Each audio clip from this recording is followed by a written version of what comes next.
एक सज्जन बड़े संपन्न आदमी कथा में जाते ही नहीं थे। पत्नी ने कहा चले जाओ। बड़े मुश्किल से एक दिन पत्नी के कहने पर गया। लोगों ने देखा कि संपन्न आदमी पहली बार कथा में आया है। कथा शुरू नहीं हुई थी, व्यास जी आकर बैठे थे। लोगों ने उन्हें देखा तो बोले आइए आइए आइए। सब लोग आइए आइए आइए। दरी बिछा दिया, बोले बैठिए बैठिए बैठिए। बैठ गए। कथा शुरू होने से पहले ही नींद जुड़ आई। सो गए तो ऐसे आदमी को कौन जगाए। किसी ने नहीं जगाया। कथा पूरी हो गई। व्यास जी भी चले गए, सब श्रोता चले गए। अब वही आदमी बैठा था जिसका दरी बिछी थी। उसने धीरे से जगाया, बोला जाइए कथा हो गई। हाँ हो गई, बोला। बड़ा आनंद आया। घर पहुंच गए। पत्नी ने कहा कथा सुनी? हाँ सुनी।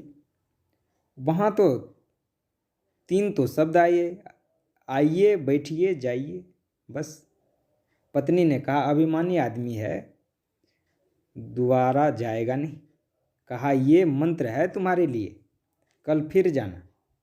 कमरे में जाकर बैठा, नींद नहीं आ रही थी। कथा में तो सोकर आया था, घर में कैसे नींद आवे। बिजली बंद कर दी। अब लेटे नींद ना आवे तो बैठ गया। पत्नी ने कहा यह मंत्र है तो मंत्रों का ही बार बार जप करे। आइए बैठिए जाइए, आइए बैठिए जाइए। अंधेरा था। घर में घुसा चोर। चोर ने जैसे ही प्रवेश किया, ये बोला आइए। चोर ने कहा किसी ने देख तो नहीं लिया। तो चोर दबे पांव पीछे खिसकने लगा। ये बोला बैठिए।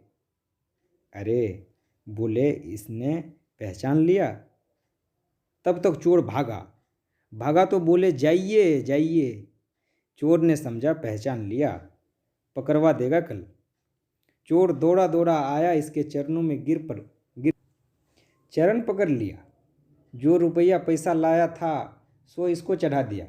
मुझे बचा लो, मुझे बचा लो। ये घबराया कि मंत्र इतनी जल्दी सिद्ध हो गया। लाइट जलाई। घबराए हुए देखा एक आदमी हाथ जोड़े खड़ा है, रुपया पैसा लिए हुए। अरे भाई तुम कौन हो? वो कहे आप तो सब जानते हैं, हमसे काहे को कहलवाते हो? और लो रुपया पैसा। सब चढ़ा के गया। पत्नी को जगाया कि ये मंत्र तो बड़ी जल्दी सिद्ध हो गया। पत्नी ने पूरी बात समझकर कहा भगवान की असली कथा से ये झूठे शब्द ले आए और असली चोर तुम्हारे शरणागत हो गया।